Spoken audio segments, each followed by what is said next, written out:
Hey fuckers, I'm Johnfree, and today we will be reviewing I've Seen Better Days by Amaii. This is Amai's first ever mixtape out, which I wouldn't even have heard about if it wasn't for some Twitter mutuals that retweeted some of her teaser for this mixtape. Like, if it wasn't for Geometry Dash or Twitter, like, I wouldn't even have heard of this record. And that kind of begs the question of how much music on the underground I haven't heard that I probably love. It is scary, but it is true. I have been following the rollout for this mixtape ever since her third single dropped, which is Sirens, which oddly captivated me. I have never been much of a fan of like hyperpop or the hyper genre, but a lot of people have recommended me some albums and some of them I really like. So I'm starting to understand the appeal of its genre. But this fucking chaotic, broken, glitched out single that I fucking heard on Twitter compression completely broke my fucking brain. And one little issue that I have with the rollout of this album is that the 4 singles that were dropped are like 1/3 of the mixtape. I don't know if that's good to just drop 1/3 of your entire album as singles. I believe that maybe Kanye Rank could have stayed in like the album, but its single was like really close to the release of the original mixtape. Also, the cover of the single is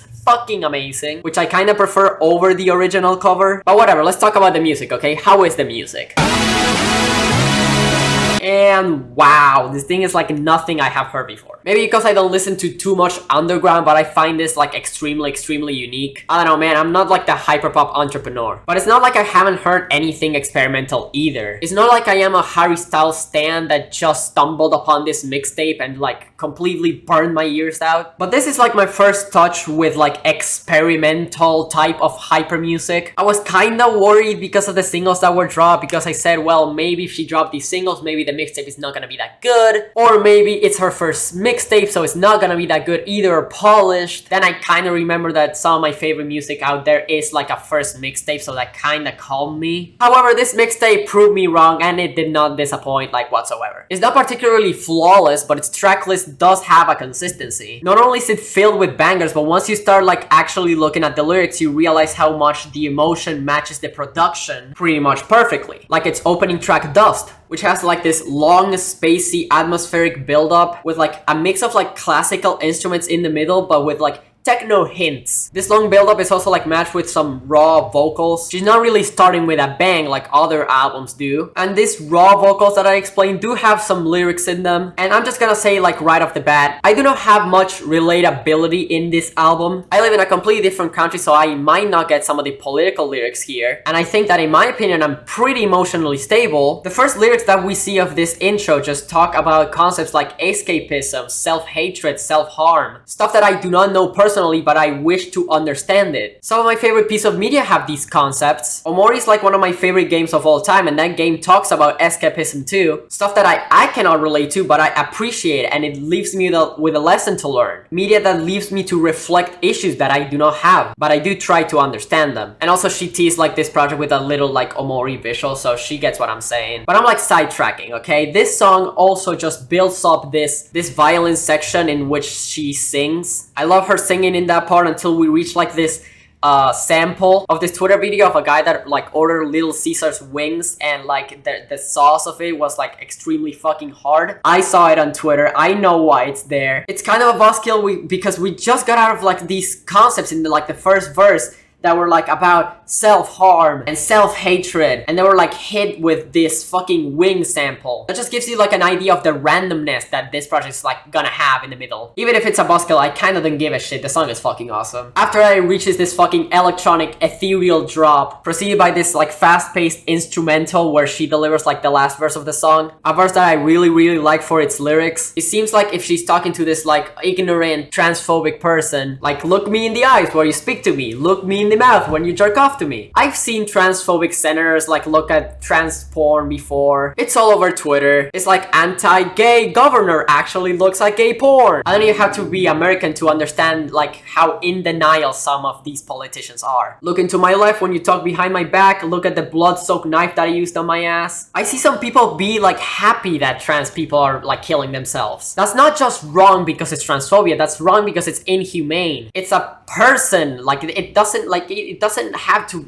have that trans label to you. People are dying. It's actually pretty fucking sad. And then she finished off this verse with like some lines about missing my appointment with the dentist. Sometimes I mess up and I don't know why. I take a Benadryl and pass out. And these bars are like some sort of like depressive state of like losing track of time. Oh, well, look at that. That's the name of track number 2. This track opens up with a BoJack Horseman sample that I have seen the show. I fucking love it. It then transitions into like this techno-like instrumental with all those like little techno sounds like it sounds like little robots. First verse kind of like transitions over the last bars of the last song. More of this like depressive, isolated state. A lot of like escapism again. And these bars like feature some of like metaphors of like halls being too long for you to get to class anymore. And how she missed prom to just write this song. And I love the last line. Like sometimes the hall just doesn't go where you want to go. That's a great line. And then we get to the beat drop, which features like this extreme heavy techno hi-hats with a great fucking chorus. This is where we get a glance at like beautiful like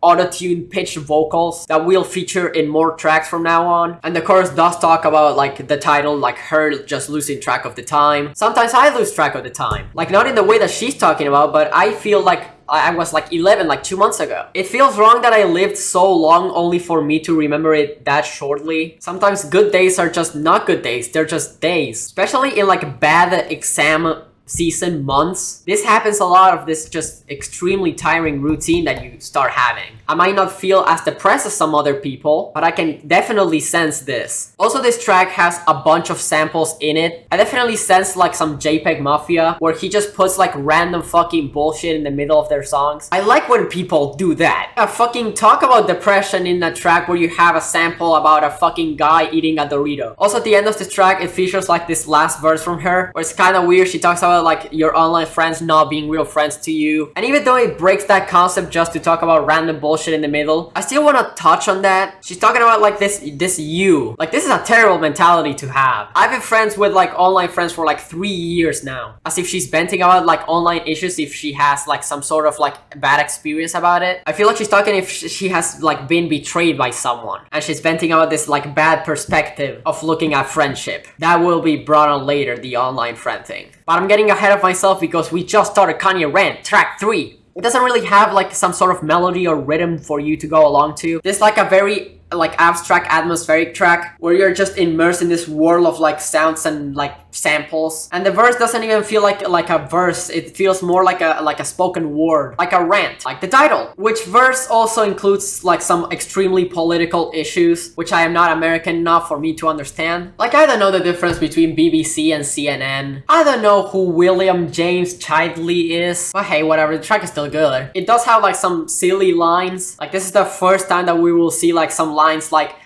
Drake's address and fucking credit card number. Or am I slipping Tyler the Creator's dick into her mouth? I mean, I would do that too. He's my favorite artist. Also, talking about Tyler the Creator, he's the one that starts the next track, Outside. But after the Tyler sample, this has like some heavy ass bass with some like amazing grand techno-like instrumental. This is where we start to see like hyper rap pop up, more of like a rap metric. And in these lyrics, she seems like more confident about herself or like more violent about it. It also features Queer, who like sings a little on the track and then just shifts into rapping. It's a good feature. It kind of ends up in this like glitched out grand verse that from both parties they're just rapping into each other, which this like breaker type drums are just going really fucking fast and like really insane. It is definitely my favorite part of the track. Then we completely shift in sound into Rain Jacket, track 5. This track just features like disco, like 80s instrumental grooves. Like I love the fucking bass slap. It's a very grand and like risky change of sound, but in my opinion it worked. It's a bop. Also, I love her singing on this track. Her singing about like some ups and downs of like some romance. Like this track, I kind of get the 80s aesthetics because she's kind of like talking about this fucking high school hall or like disco ball stuff. And I kind of like that, like this sample that she puts in the middle and how it interpolates with her verse. It's really weird because there's like two things going on at once, but you can kind of like get it. I don't know the meaning of the sample exactly, but I know it's just fucking dope. And if I really like this track, I'm gonna fucking love the next one.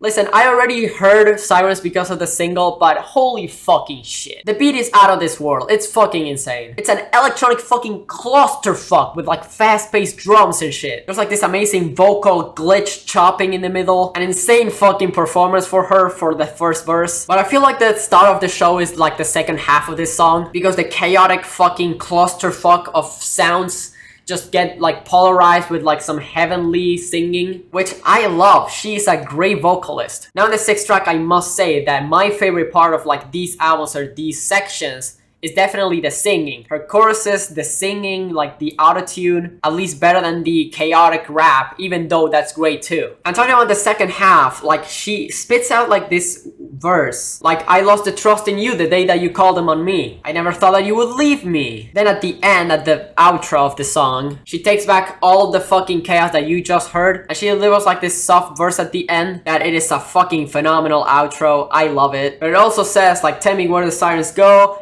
I've done so much for you and you never care how I felt. And it's weird to review lyrics like this because I am in the middle of like not knowing her personally enough to understand these lyrics myself. But she's also like not Kendrick Lamar, to the point that if you put any lyric, like your fans are just gonna fucking get the meaning of it in like 2 seconds. But what the lyrics mean to me, because it is my interpretation, it is this betrayal of her towards a person that has called the cops on her, and it's the consequence of her like being suicidal. I have been on Discord for a while now. I have seen so many people, I have seen so many ad everyone's that just try to stop that person that you care so much from losing their life. It kind of pains me because I live in Argentina. I can't do much about it. This has happened to people that I care about, people that my friends care about. It's sad because you definitely don't want them to lose their life, but you also have to put into perspective the other side. There's definitely this mentality of some people that struggle through suicidal thoughts, that the only reason they don't want to commit suicide is because of people they care about or they care about them. So much so that there are some people that start to hate their friends or like their family for being obstacles in their objective to kill themselves. It is a bad mentality, but it is a mentality. And I feel like these lines that you never care how I felt. If you care so much about me, why don't you just let me die? That's how I interpret it. I don't know if this happened to her. Maybe yes, maybe not. It's not my business. It really does not matter. This little verse at the end is extremely well written. It's funny that I have like gone into this like conversation about this while also having in the first verse, girl, you a lesbian. Yeah, me too. Yeah, like the Drake verse. That's what you find in this album. Moving on completely from that track, like once you hit the silence on sirens, like at the end of the song when it's like, you know, starting to get quiet and shit, you get boom, blasted, hey cool bike, extreme banger, with this amazing vocal chop beat. It's just another fast-paced banger rap track, which includes her first verse, like some concepts about like a little bit of self-esteem, but also like really joking around. It also features sluts, which I really like as a feature, because I feel like here in these bars, like they're just like completely having fun here. They're just making a rap banger and they're filling it with like the dumbest verses ever. Like its delivery is fantastic. I really like that feature. It is most definitely a certified banger. And from that rap banger, we kind of like move on to the track Sudyumna, which is another like glitched electro sample chopped banger. But instead of rapping, she's leaning towards singing more. It is definitely lyrically like a personal track. And also like in these verses that she spits, there's like this you that she's talking about. That person is definitely vague in this track, mainly because she doesn't want to talk about it. Yeah, literally, that's the chorus. Which can I say, what an amazing fucking chorus. And after that banger of a chorus that we just heard, we get to the last verse, which is definitely personal, as she feels like she's very uncomfortable with herself. I walk outside and feel like a jigsaw fell in the wrong place. I really like this one. I hear words coming out of my mouth and they taste like vomit till I put them through enough filters so I can drink them up again. Try to walk in the bathroom and got mazed. I use makeup like it's face paint, but you can't hide the fucking man that's underneath. That kinda pains me. Gender dysphoria itself seems like a very uncomfortable position for yourself, and how painful it is to have that dysphoria in a world like this. This verse really pulls that off perfectly. But what would I know? I don't know her. Literally, it says right here, you don't know me, you don't know me, you don't know me. You think you know me. Stop. We then reach Pat's song, which is some of the most like emotional and vulnerable moments of this album. It does start off with like extreme chaos with like some soft vocals on top of it. You would not kind of expect that. You expect the fucking first chaos to have like this fucking crazy performance, but you get introduced to some soft vocals on top of it, which sounds really good, leading to like a synth heaven. You're trapped in this like very long synth note. But I think the most remarkable thing to say here are the lyrics. Like the main chorus includes like these themes or like this conversation of her just talking to a parent, completely venting into the mic every issue she has with them. She then proceeds to just say all of the things that she will do when she's not home. It's very clear that she has a main problem with them. She definitely wants to leave her home, but then she just says that she doesn't know how to leave. She then states that the money that she wants to handle are spent in mainly DoorDash and costumes and fancy ways to pretend. Maybe this is another vent. With these lyrics, maybe we get a hint that the main issue about her with her parents is that maybe they don't accept who she really is. And then she just says that she'll stay and they win. And this is probably the saddest song in the album. The instrumental matches the lyrics of this completely perfectly, as I talked before, because it's definitely like the production is definitely her way of just producing like some sad emotions. It's great, but it's definitely sad.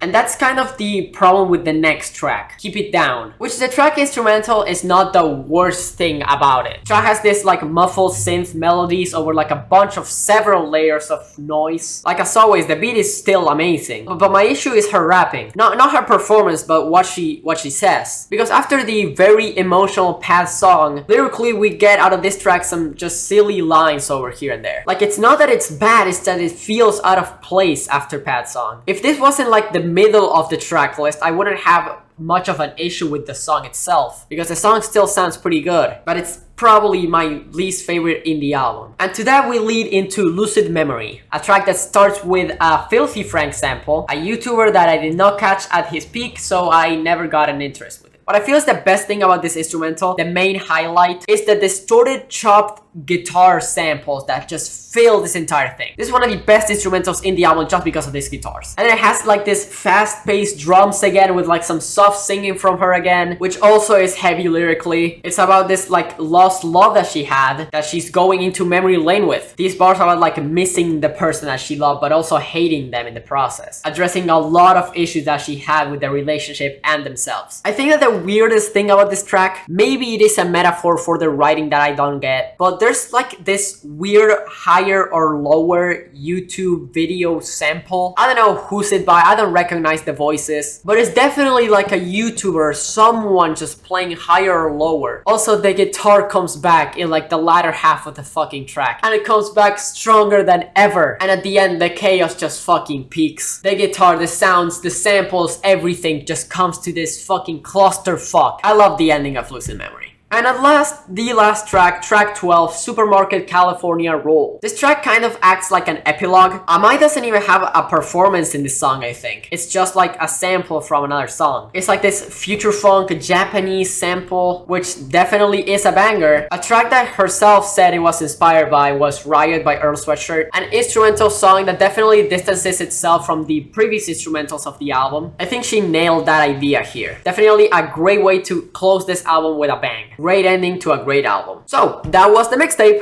A mixtape of up downs and deeper downs of this teenager just venting about her issues into this microphone, filling every space of the mix with samples, sounds, instruments, creating a great experimental glitch hyper album that just has left me wanting more of her. And I hope you're doing okay, Cass. I love this mixtape. Keep on rocking in the free world, and this shit is a fucking 9. Thank you for watching if you're here at the end. I mean, it's my first music review in this Geometry Dash channel. That for the Geometry Dash viewers out here, I have something planned out.